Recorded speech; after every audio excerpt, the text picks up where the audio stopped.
But here's the management of Kiri Industries. We thought we'll chat with them, talk about price realization trends for key products, the Capex plans and progress, FY19 growth outlook, all of it. Joining us right now, Manish Kiri, the MD at Kiri Industries. Manish, hi, morning. Tell us about how the volume traction and pricing has been for your key products in the past recent months. Prices have been quite stable, and Chinese situation has also been stable, which also influenced prices in India. And for example, H-acid price and vinyl sulfur price have been hovering around 375 to 400 rupees. Vinyl sulfur, another key product, is ranging between 220 to 250 rupees. So pricing for the last 3 to 4 months have been quite stable, and we expect that going forward also prices would remain at a reasonable level. You know, you are seeing opportunities from the China slowdown as well. You're looking to capture more market share in exports with a revision in your product portfolio. Are these, strategies, are they all over the medium term? Can you tell us a little bit more about what is going to be your key growth driver? There are certain products which we have identified are new products. Those new products would be added in our portfolio. Certain capital investments are already projected for that.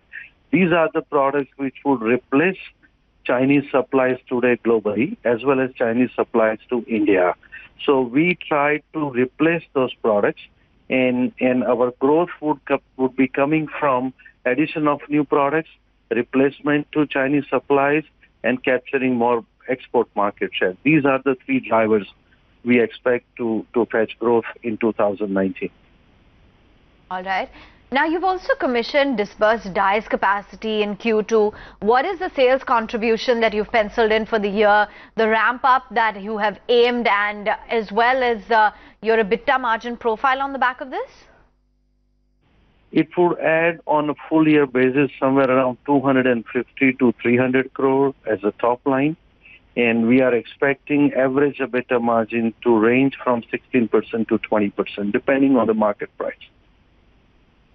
16 to 20%. Okay. You've also got the environmental clearance, I understand, for the capex of 150 to 170 crores. So what areas will you be spending it in, and what kind of business opportunity do you see?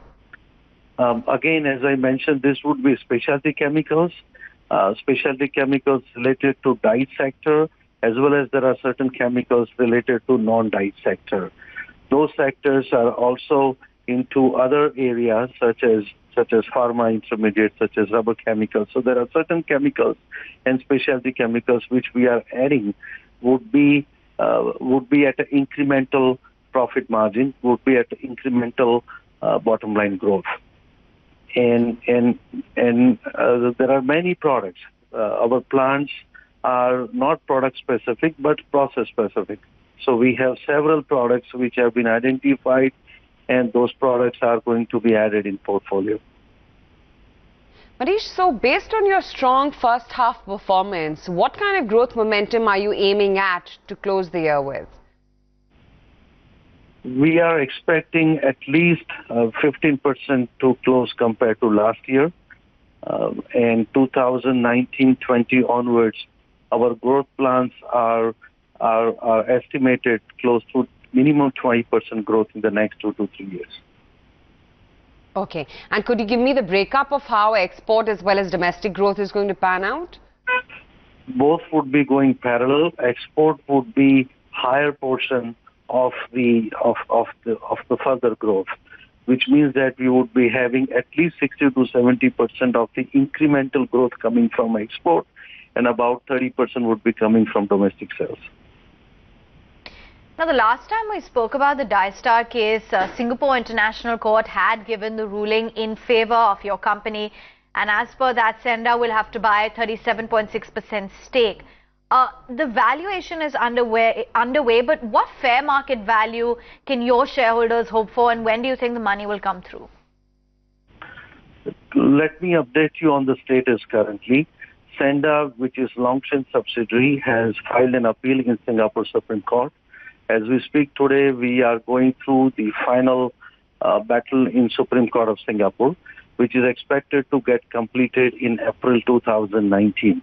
Post verdict from Supreme Court, we expect that the transaction should go through.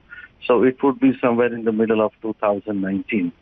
Regarding the value is concerned, when the valuation is today being handled under the directions of the court, and the number would be precise and number would be frozen through the valuation process, and it would not be appropriate for me to speculate any value at this moment.